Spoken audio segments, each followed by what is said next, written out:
Hi, I'm Jim Clark, Visual Arts Manager here at Hopkins Center for the Arts. We're speaking with Roger Nordstrom about his exhibition, Time, Water, Earth, on view through October 21st of 2023. Roger, welcome.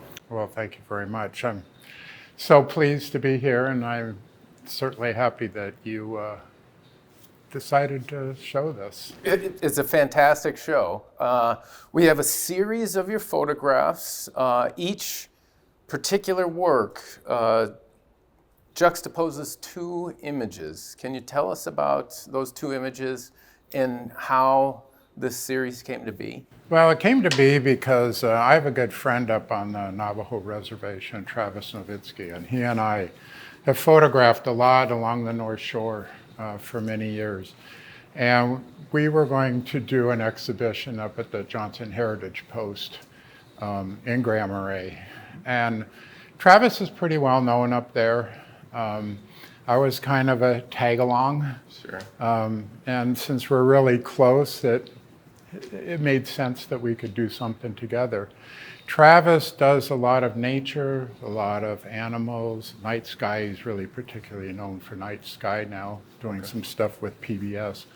I wanted to do something a little different than images of the North Shore, but I needed to include the North Shore in the images. Sure. You know, Grand Marais is a tourist location, and people come up there and expect to see some North Shore images. But I wanted to throw in something other than that because I've spent a lot of time in the Southwest. I'm originally from California and spent a lot of time in the Southwest photographing various places out there. And I wanted to somehow integrate that into what you have on the North Shore. And having spent so much time up there on the North Shore in the winter and accumulated a lot of ice images, I started looking, and also since I'm really drawn to shapes and patterns and lines and stuff, I started playing around with looking at images from the North Shore and also from sand kind of images from the Southwest. And then the relationship developed, and talking with my wife and looking at this a little further, there's that relationship between the temporary nature of the ice and what it forms during the wintertime here and the lack of permanence of that. None of those are there anymore, these images. But in the Southwest, it uses water in a much different way, where over eons of time, various structures are created. And you can go back to those places today and basically see the same thing as what's in the images. Sure. So there's a relationship between between the effects of water and how it plays out in two different locations, and then the similarities of the patterns that it creates. The similarities, they're just gorgeous to look at. Texturally, your value range with the black and white photos is dynamite. And the similarities between the landforms and the water forms is very interesting in and of itself. But it seems like, and I might just be breathing this into the work, and you say, Jim, no, don't see that. but what I think there's a real human poetry here about pointing out both things relative to time and as it relates to human experience, and also individuals, in that it's really pointing out similarities from very disparate biomes and climates. And if a viewer spends time with it, which you seduce them to do with how well crafted they are, I feel like that's in there. Did you intend for that that human poetry? No, I can't say that I did. It'd be nice to say that, yeah, I planned that, but no, I mean, the way I look at it, I put this together years ago up in Grand Marais, and I think it's rather unique in terms of a photographic exhibit. It's not, High Falls or the hard to do something Gooseberry. different. Yeah. I'm really influenced by Brooks Jensen and Lenswork, this Lenswork magazine. He's been one of my big influences in terms of creating a portfolio. Instead of having one-hit wonders that you're maybe going to put behind the couch on the wall in your living room. Sure. This is more a body of work that flows better together than it does individually, I think. And so the relationship, I think I've veered away from what It's you're okay, saying, yeah. But putting it up and letting you decide what you see, and I don't know that everybody, when they just look at it, unless they read what we've said about it, really understands what's going on here. I don't know that everybody knows that one's ice, one's sand. How important is it for you as the artist that the viewer sees X? Well, I think that it adds some context to it. It's just not two pictures of lines or flows or whatever. It's an interesting relationship, and I think that's a big part of it is the fact that they're all diptychs and they all have one of each in it. From a process standpoint, did each individual diptych in the series begin with an image from northern Minnesota, and then you found an image from the Southwest? I wouldn't say that. I'm not sure which grouping of pictures were harder to go through. Yeah. I had a lot of each of those, so there was a lot to play with. Did you shoot the images with this project in mind? It came out of responding to the work. It came out of responding to the pressure of having to come up with an exhibit, and I only had a couple of weeks to do it. Yeah. And since I do everything, I do the printing, the matting, the framing, and everything, there was a lot of work that needed to go into it. Yeah. And as it developed, and especially with help from Carolyn, because Carolyn's a great artist and she sees things in a lot different way than I do. This came out of it. I kind of approach photography as one who goes out and collects assets. And I've never gone out to shoot for a purpose, of something. And it's whatever inspires me at the moment. And then I can get back into the Lightroom or digital darkroom and then take those assets and then come up with something like this. And then, fortunately, I have the assets to do it. This is complete as far as I'm concerned. I wouldn't be going, I'm kind of interested now in the redwoods that I've done and put together, like a walk through the redwoods or some other kind of concept like that. Yeah. To take those assets and see what I can get out of them. Sure. Medium-wise, these are all digital prints. Mm-hmm. Were they digital capture as well? Oh, yeah. Okay, so fully digital workflow. Fully digital. But your history with the medium, you started on film, right? Oh, yeah. I remember back in the 60s going to the camera store with my dad and being ooh and on. And I think the first print I developed was on the washing machine in my mom's house. And I had a dark room. I worked in the photography department at the local college when I got back from Vietnam. I did some darkroom work when I was over in Vietnam, and so it's been a constant through my life. And black and white is where it all began, and that's my focus now. I like pretty color, fall There's leaves. a couple of images in color in the show.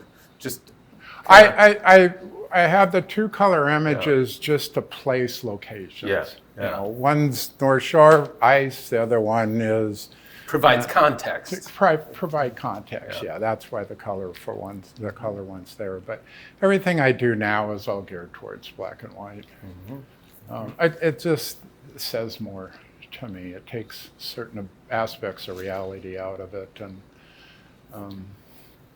Interesting. Removing aspects of reality is an important aspect to the process for you. Yeah. To get rid of the colors, I'm more interested in the tones and massaging the image to get highlights and shadows balanced and that sort of stuff instead of color. I'm not good with color, so that just adds a lot more complexity. Sure. For me. Yeah. The change from a film-based working process to a digital workflow, did you embrace that wholeheartedly? Oh, yeah. Was it magic, or to discover that? It certainly required a lot less effort. Yeah. There's a good side and a bad side to digital. Certainly the benefit to digital is you can chimp all you want, see what you took right away. Yeah. You can print. You don't have to go into a darkroom and spend time working on a print. The negative thing about digital is you have these little cards that hold 500 pictures. Yeah. And so you just go around, click, click, click, click, click. You don't spend time formatting. What do I want out of this one frame of 36 or 24? How do I compose it? I know in the photography department, we would file out, and the negative holders for the enlargers, we would file out an area around the opening so that when you printed your picture, there was a black line around the image. So you couldn't crop it. And so you were forced, as a photographer out in the field, to look at the corners, to look at what might be coming in from the side and make adjustments out in the field and work at composing there instead of cropping in the darkroom. And all of my images have that rough border around it, and that's inspired from that. And I wouldn't necessarily say that all of these are full frame. I would say most of them probably are. Okay, yeah, I wondered how much cropping you did. I give myself a little latitude with these to crop, but I'm still aware when I'm looking through a viewfinder, I'm always looking at corners, and, is there a tree branch sticking in from the side that I can, move this way a little bit and get it out and do a little bit more work with my feet. So it's certainly still part of your vision as a photographer, but you allow yourself a little bit more flexibility now. Oh, to crop? Yeah. I mean... Yeah, it's something that I hesitatingly do. Right.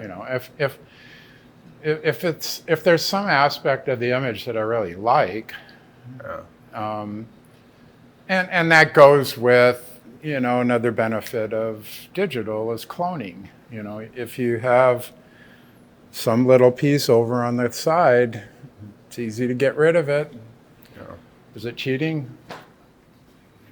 So you do a little bit. I mean, I'm not gonna put in a cloudy sky, right. a beautiful sky.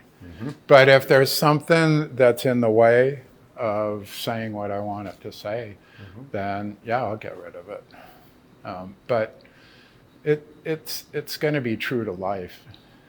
It's just something that may come in on a corner, and that's to me, that's the really important part is the framing and what you have intersecting. You don't want something just to touch the top. You want it to be a little below the top and that sort of stuff.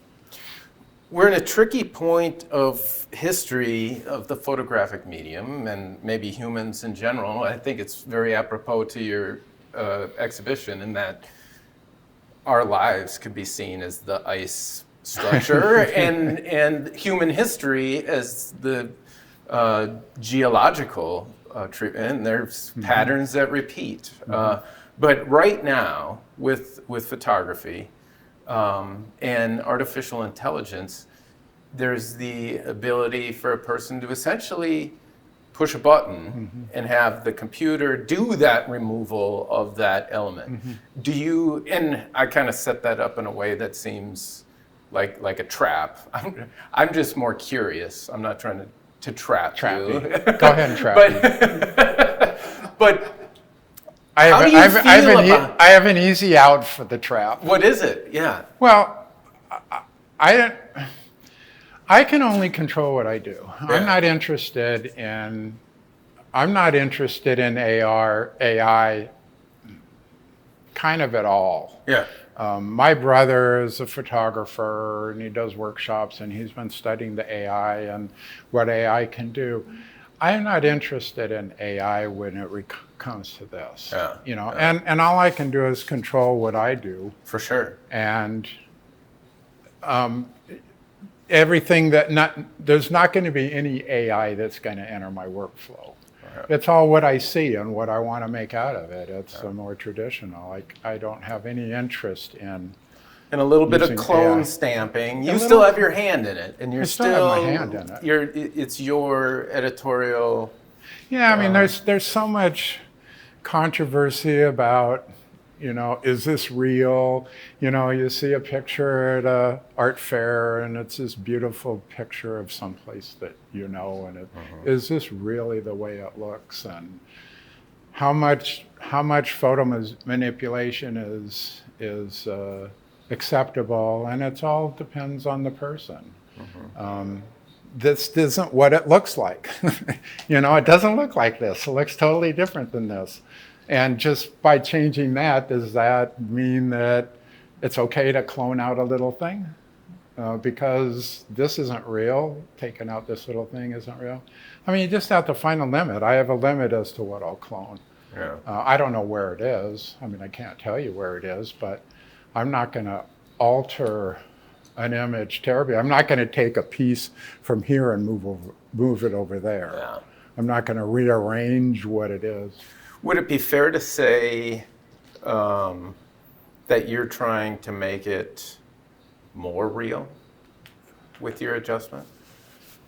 Yeah, I think. I mean, it's more real in the sense that you may see something that's there that you might not see if it were clouded with color.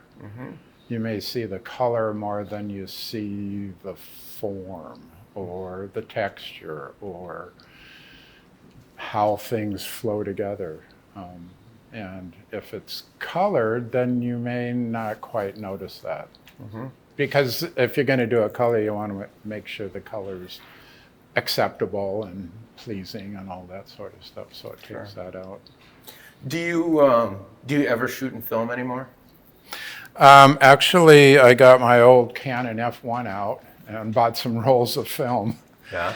I haven't finished a roll, but I'd like to go back to taking a roll of 36 out, and I really haven't gotten to a place where I really feel like I want to do this yet. Sure.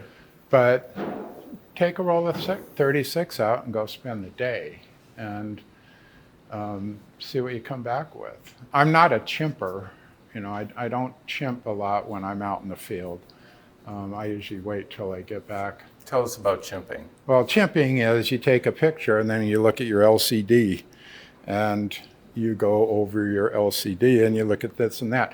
Sometimes it makes sense to do that if I'm shooting at night and I can't and I can't see what I'm looking at because I have a digital camera, right? I can't see what I'm looking at. Well, actually, it's a mirrorless camera. With the other ones, with the SLR digitals, you can see through the viewfinder. But with a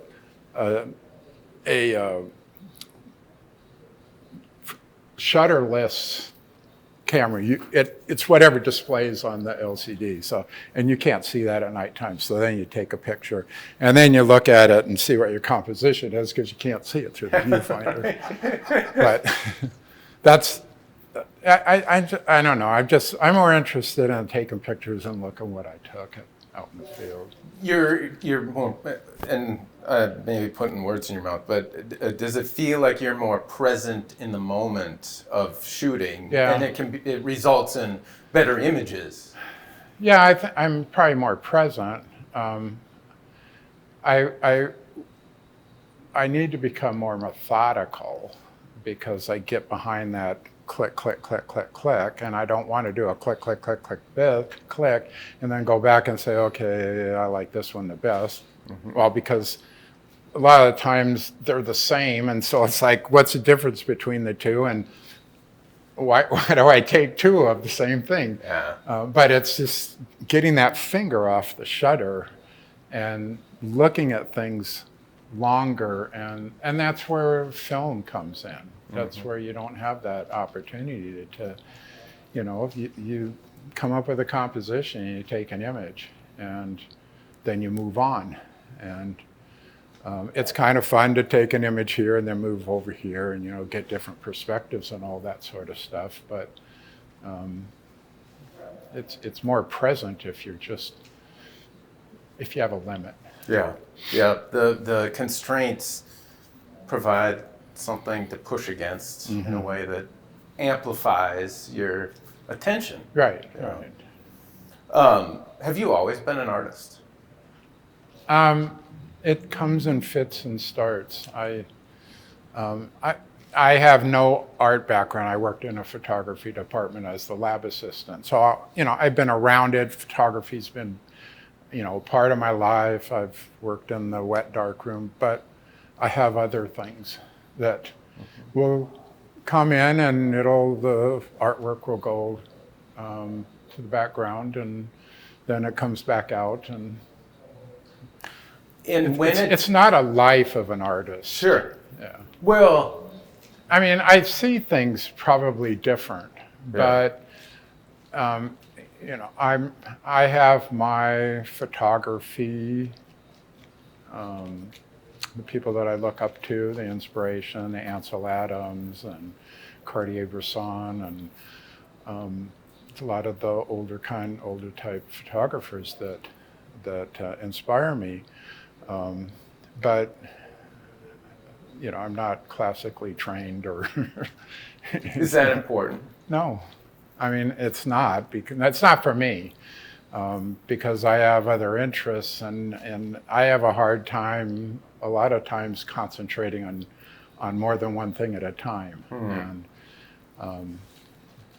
so I mean this came a number of years ago when I was really, really into it, and then life came along after that and changed things a little bit, and it's something that I want to get back into. Yeah.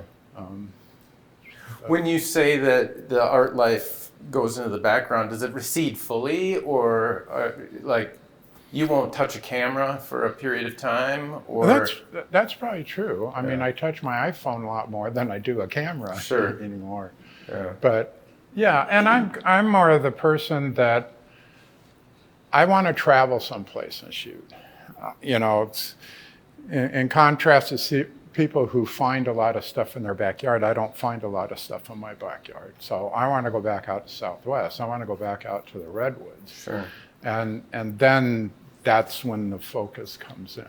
I have a really hard time coming back and sitting at a computer in a darkroom. I would much rather be out in a place where I feel inspired. Sure. And photograph than work on work on the pictures. Yeah. So, Speaking of iPhones, do you shoot with your iPhone? How do you feel about the iPhone and as a photographic tool?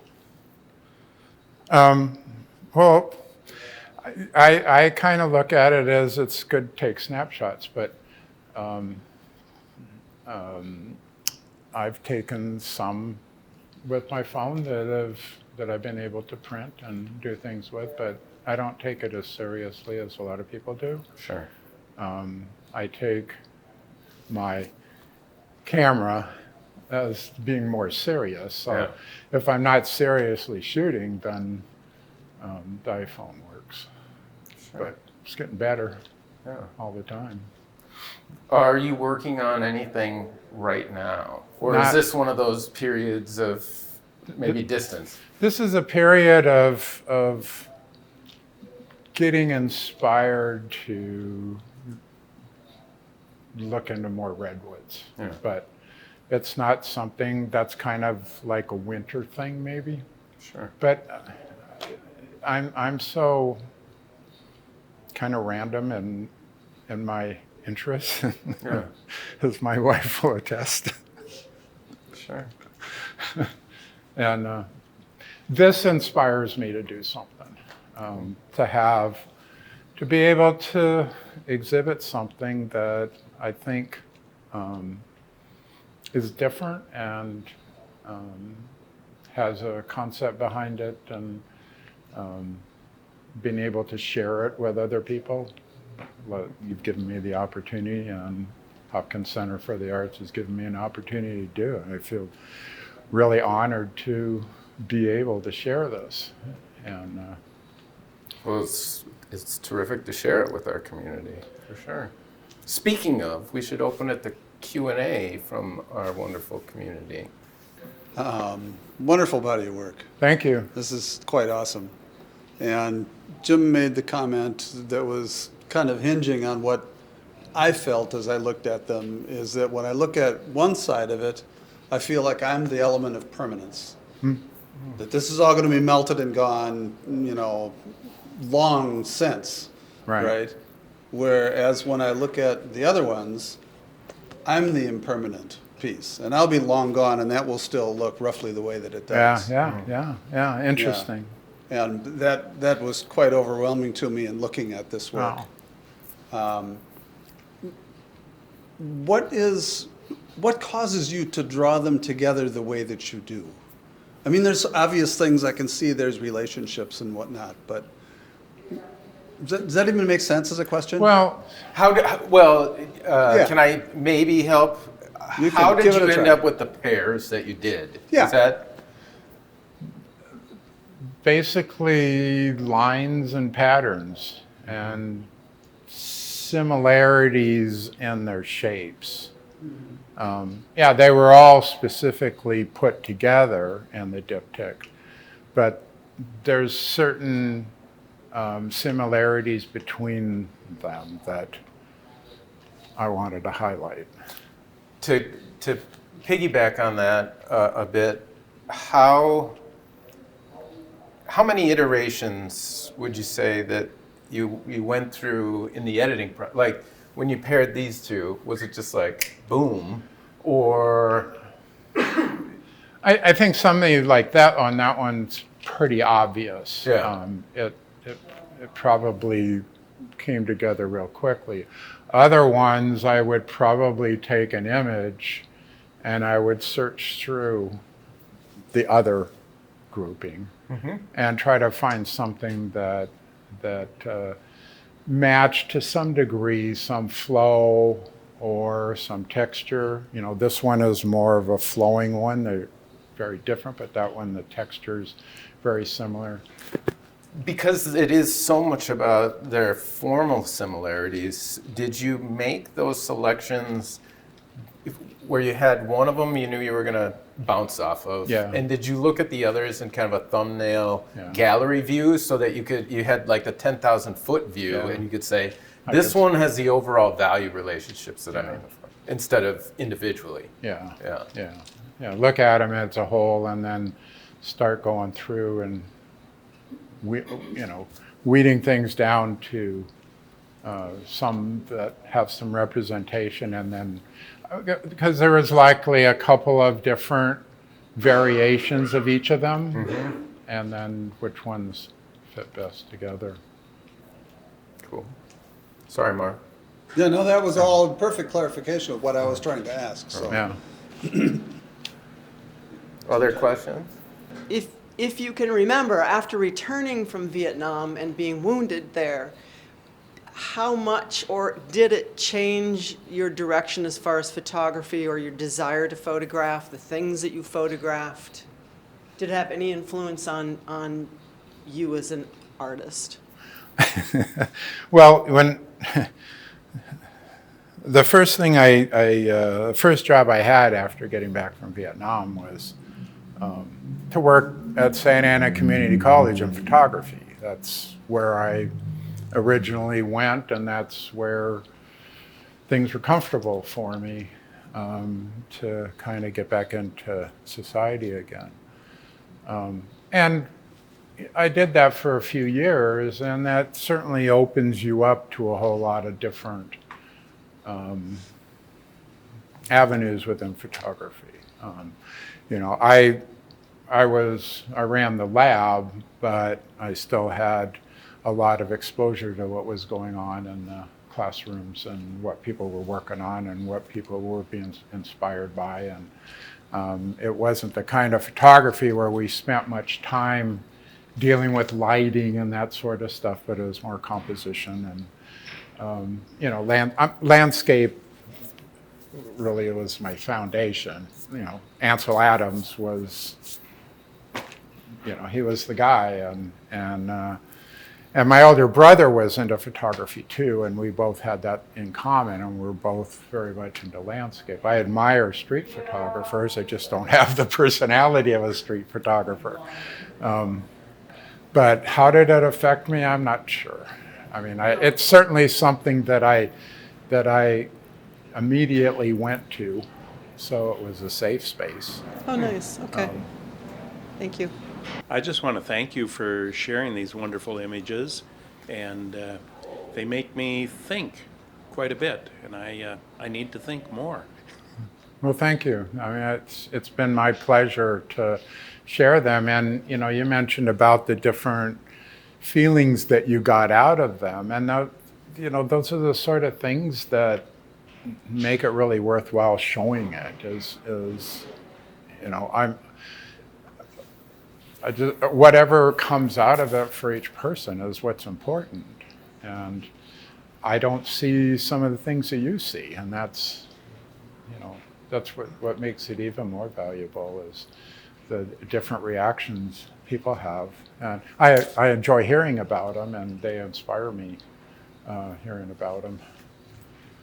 So I'm curious, when you head out to take pictures, you're focused. You've traveled to the Southwest. You have some concept of what you're going to be photographing. Clearly, there's not going to be a lot of ice, right?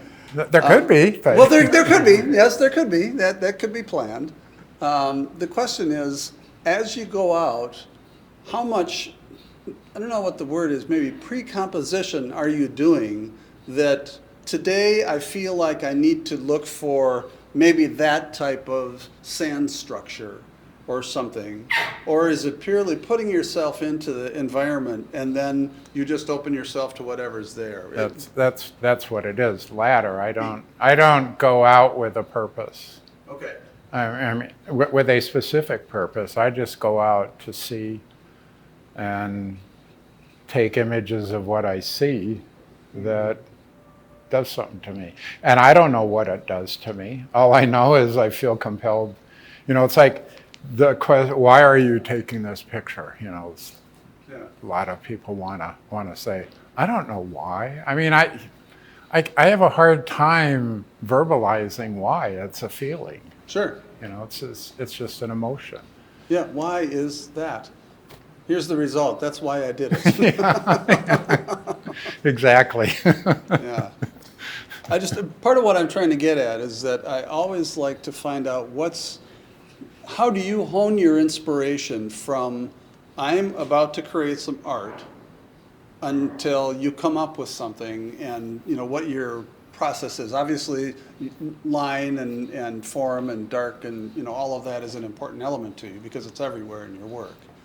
I'm just always curious, how do you tick? Yeah, I would, I've always gone someplace, found a couple pictures that I like, print them up. Never really with any kind of thought that there might be a portfolio in the works.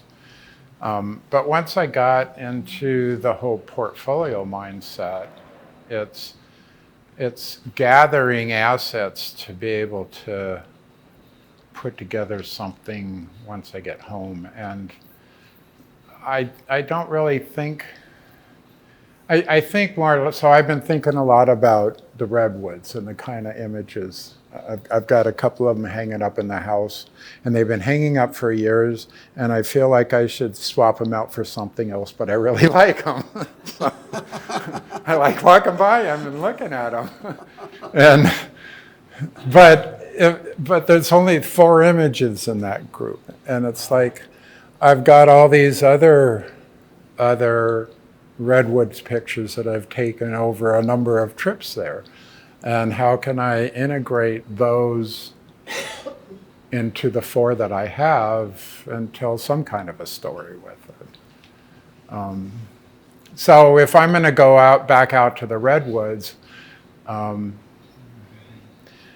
may be somewhat influenced depending on what I come up with, but I'm basically there to go out and try to show different aspects of the redwoods that maybe I hadn't captured before, just to try to build somewhat of a portfolio for everything I do now is like portfolio geared. And Cool. yeah. Cool. That's an interesting motivator. Pardon me? That's an interesting motivator. Yeah, I mean, you hear about Ansel Adams and his pre-visualization, and for what Ansel Adams was doing, he needed to pre-visualize because he was modifying his exposures based on the development time and, how he was individually developing his 4x5s or 5x7 negatives, and so he needed to see where he wanted to put all the values, and that was all based on how he's going to process that. But I've just never been able to pre-visualize. It's not necessary all the time. Oh, certainly not. But You got a question in the back. I guess my question then would be, it's interesting if I can remember what I was just thinking. So Ansel Adams and what he did in order to capture his art, very, very in-depth process, as opposed to somebody who's just pointing and shooting for, what am I trying to say? Is that art? If somebody's just taking, like me, who likes to take a lot of photographs with their camera and chimp, is everybody an artist? Is that an artist? Is that what I do? Is that art? Is what Ansel Adams do? Is it more meaningful for somebody who does that to? What am I don't trying to know. say? I mean, Do you know what I'm saying? I mean, yeah, I think I the know what you're process saying, in but which he went through is pretty incredible. As opposed to somebody who knows how to frame out a picture and like click and it's beautiful. Or taking a picture and then. Well, cropping it so it looks right. Is that Yeah. Sure. I guess that's like comparing Ansel Adams to me. I don't spend the time and effort to produce something like Ansel Adams did. I have an interest in photography. I go out and take pictures. I get inspired by others to put together a portfolio. And does that make me an artist? Ansel Adams, yeah, but is the amount of work and effort you put into it the definition of whether you're an artist or not? I don't know. Yeah, I mean, I've struggled with that whole artist idea. Am I an artist? I don't know. you know, I know I'm an IT professional, but Yes. Anyway. That's where it's my probably career's not been, answerable, but it just went through my brain. So. it's a creative process, and so I guess if you're trying to create something, then that gives you some leeway to be an artist. Well, and similar tools, but different approaches. I mean, Segovia, Bonnie Raitt, right? I mean, the hierarchy of those things. A lot of people spend a lot of time trying to legislate that that line. Same tools, different approach. I mean, I think we all have our individual answers, and nobody cares what mine is. But for you, it's just you approach it differently. Yeah. Yeah. I know that, when I worked in the photography department, I noticed amongst the instructors there's a lot of art speak. Yeah. And I never fit into the art speak. And art speak is some esoteric discussion about something artsy. And I kind of got the impression that, to be an artist, you need to have art speak. Roger, we're engaging in art speak right I now. know. Uh-oh. That was an observation Cut. when I was 22 years old. That's true. We are, aren't we? Good point.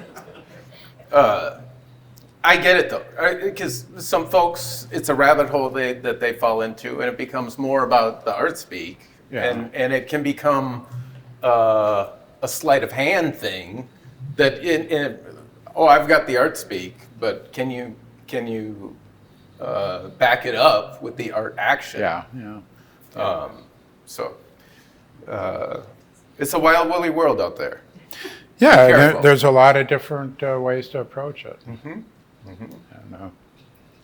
Thank you for sharing your approach. well, thank you for giving me the opportunity. I really appreciate the opportunity. I appreciate the discussion, the interest, and it's been an honor to have it here.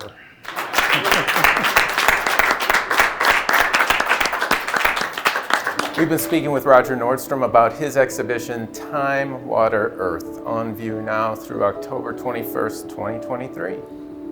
Thank you.